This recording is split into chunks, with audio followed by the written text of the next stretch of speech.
చేస్తున్నాము, బతుకుతున్నాము. మేము సర్దానికి పోలేము. అయ్యో ఏం లేకుంటే బోర్ లేకుంటే ఎవరి పని చేసి వస్తాము, లాగడికి పెట్టుకుంటాము, మంచిగా బతుకుతాము.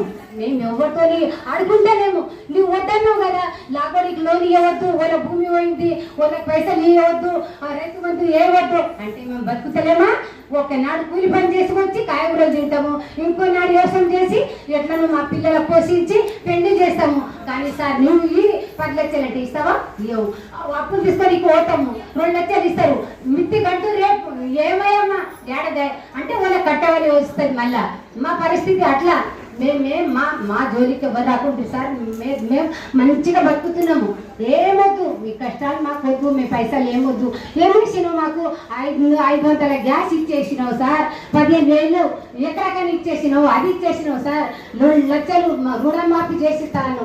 అది అంత మొత్తం అయిపోయింది. ఇప్పుడు ఏముంది? మేము కూడా మీ లెక్క కూర్చొని తినేది ఉంది. కానీ మా ఫార్మా కంపెనీ వద్దు, వేరే కంపెనీ వద్దు, మా బీడు మాకే చాలు. ఒకనాడు పెళ్లి చేసి ఇస్తారు మొగలేంట, ఆ మొగలికి వదిలేసి ఎవరు వెళ్ళిపోరు కదా.